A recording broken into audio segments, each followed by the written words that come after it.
All right. Who do you think is one of the most famed artists in this area, historically speaking, like from now until this organization was started, or this area was?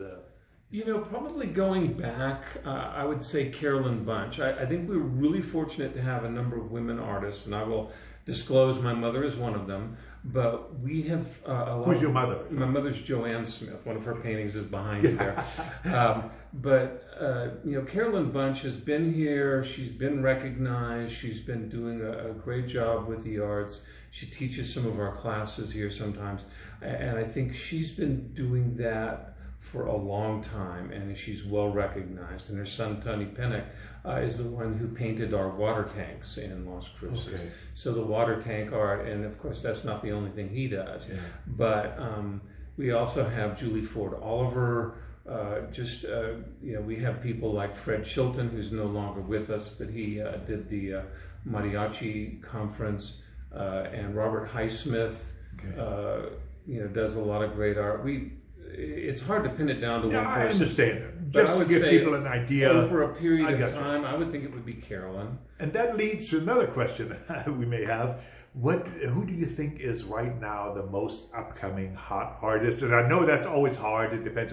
But there's always somebody stellar who has their head above others in... and that is hard. I will tell you that I'm probably going to just highlight my neighbors. Okay.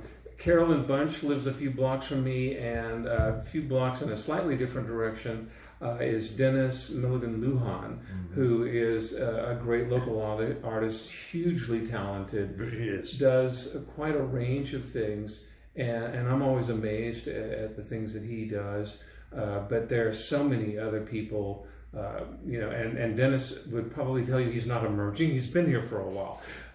But there's certainly talents in this community. You see them sometimes in the pop-up shows or in our gallery. Right. You learn about people I hadn't heard of before, and I'm going, wow, how come I haven't heard of this person before?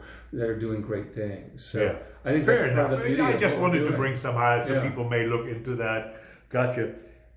Let me ask you the last question. What is or has been or will be the greatest challenge to leave an impact for an organization like this? In other words, something that will never go away. It's always there, and every business has it. I don't want to say struggle, but which we have to cultivate and fight and embrace and so forth. What is it for this organization, Greg?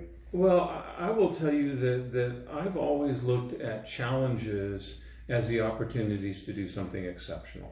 Right. I often use the example of Michelangelo's David as an imperfect piece of marble that other artists had tried to work with, and he came along and turned it into one of the most recognized pieces of sculpture on the planet. And that was because he was dealing with challenges in that particular situation. And you look at policy making, you look at art, you look at performances, you look at a lot of things. When there's a challenge, there's oftentimes then the opportunity to come up with the most innovative results, solutions that make the results then enduring. So I think for us here in our community, the fact that we have such a diverse community in Las Cruces, in Doña Ana County, in our region, and we have so many different cultural influxes and things going on, that for me, my challenge is going back to that point that I made to you of having a broader spectrum of our community engaged in a wider range of the arts, where we're actually including more of our community, more people are feeling like they're part of it, and the broader range of the arts is encouraged, is revered, is honored. And so that's hard, because people oftentimes want to say, art is so subjective. This is what good art is. This is what is special. You need to learn, because this is what good art is.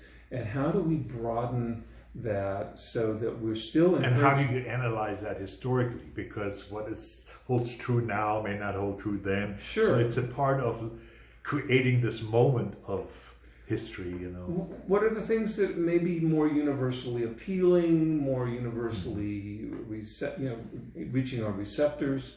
So when you're talking about classics or things that reach beyond smaller segments, that's kind of what I'm hoping we can do.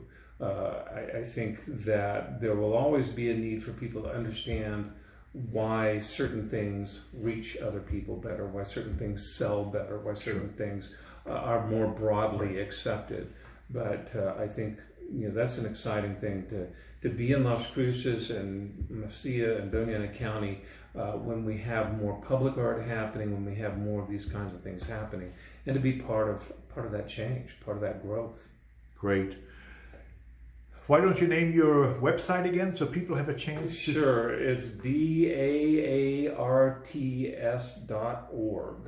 That's DA for Doña Ana and ARTS for Arts and .org because we're an organization, a nonprofit. Gotcha. But check it out. We've got all kinds of classes and it's constantly updated with events, workshops, and galleries, exhibits, and so forth.